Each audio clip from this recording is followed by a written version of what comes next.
तो जो करना है कर लो भाई, जिसको बुलाना है बुला लो। अभी दूसरे कोई नेता बाकी है, उनको भी बुला लीजिए।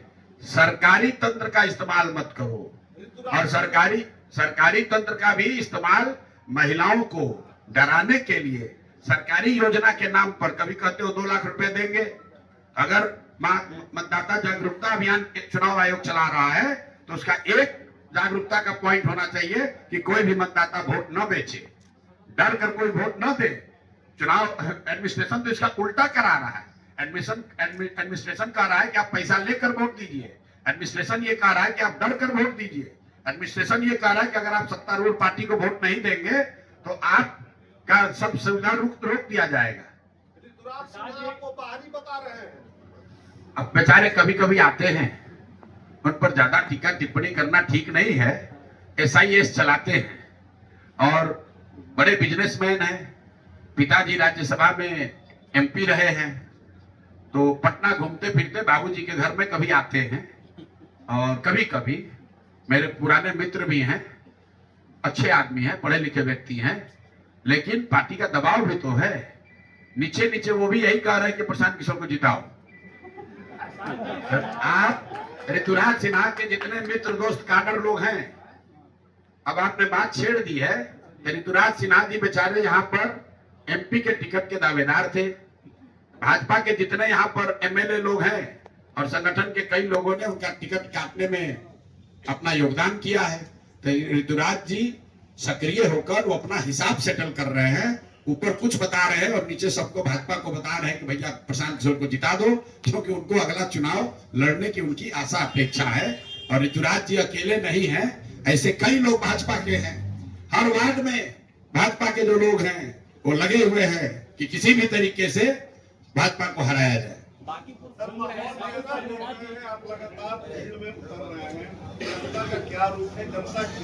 जनता का रुख क्या है, ये तो आप हमसे पूछने के बजाय भाजपा के रिस्पॉन्स से ही देख लीजिए।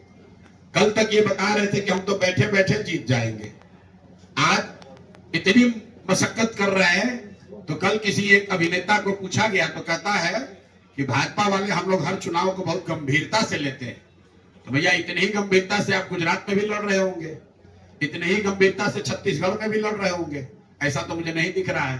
भाजपा के राष्ट्रीय अध्यक्ष तो छत्तीसगढ़ में नहीं प्रचार कर रहे हैं, गुजरात नहीं गए हैं। भाजपा की पूरी सेना बांकीपुर में लगी है और मैं इसको अच्छा मानता हूं। उनको लगाने दीजिए ताकत, राजनीतिक ताकत से हम लोग घबराने वाले नहीं हैं। आपको जो बाकी रह गए हैं भाजपा के नेता, उनको भी बुला लीजिए। हम लोग का ऑब्जेक्शन सिर्फ एक बात पर है कि सरकारी तंत्र से डराइए, हम लोग डरेंगे नहीं। सरकारी तंत्र का इस तरह का इस्तेमाल मत कीजिए जहां हजारों सरकारी गैर सरकारी अफसरों को लगाकर आप वोटर को प्रभावित करने की कोशिश कर रहे हैं। उसको छोड़कर आप जितना भी गलत काम कर रहे हैं, होटल पर रेट डालना है डालिए, हमारा एक्सपेंडिचर का डेली जांच हो रहा है वो कराइए। हम लोग को कोई दिक्कत नहीं है, हम लोग कोई गलती नहीं किए हैं, 1 रुपया भी वो प्रमाणित नहीं कर पाएंगे।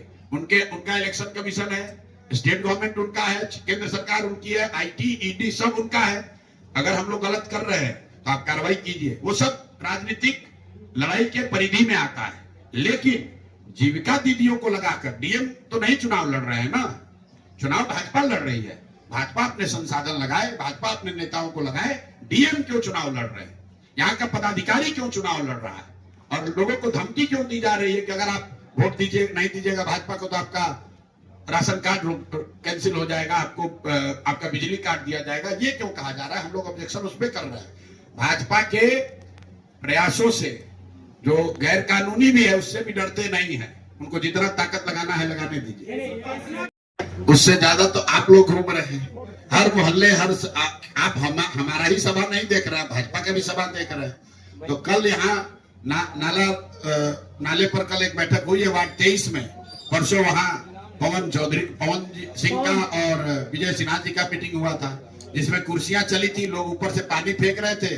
और कल जो जनसुराज की बैठक हुई है, देख लीजिए।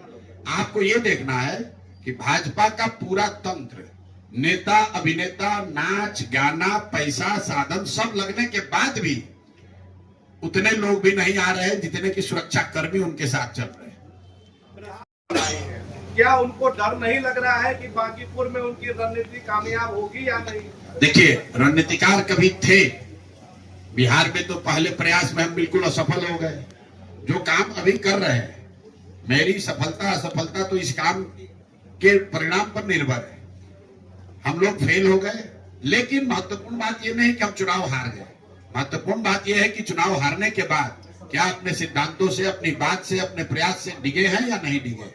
जिस दिन से चुनाव का रिजल्ट आया है, उसके बाद जनसुराज कहीं छोड़कर नहीं गया है। प्रशांत किशोर बिहार से बाहर नहीं गए हैं। बिहार की समस्याओं पर, बिहार के लोगों की परेशानियों पर सबसे डट कर अगर कोई खड़ा है तो जनसुराज के साथी खड़े हैं। तो जनता को तय करने दीजिए। हर व्यक्ति को, हर दल को बनने में समय लगता है।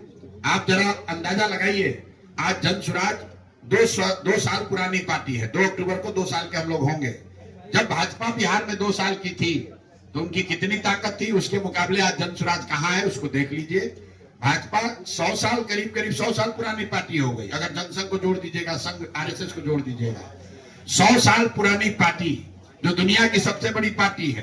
केंद्र में उनकी सरकार है, राज्य में सरकार है, अपने को 202 का बहुमत बताते हैं और अपने ही किले में, बांकीपुर में 1-1.5 साल पुरानी पार्टी के सामने थर-थर थर-थर कांप रहे हैं। ये दिखाता है कि हवा का रुख किधर है। 2 दिन पहले जब यहाँ छात्रों का उग्र आंदोलन हुआ तो भाजपा के नेताओं को लोगों ने दौड़ा दौड़ा कर मारा। वो सुरक्षा कर्मी के साथ थे, लोगों को भागना पड़ा। कल मैं निकल रहा था लोअर रोड हथुआ मार्केट के सामने से, आप वीडियो देख लीजिए।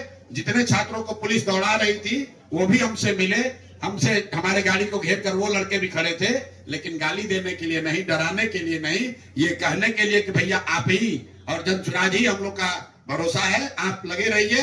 हर हालत में आपकी मदद में हम लोग खड़े हैं। जिन लोगों ने हम लोग को लाठी मारी है, हम लोग सब मिलकर बांकीपुर में वोट से इनका हिसाब करेंगे। बहुत बहुत धन्यवाद।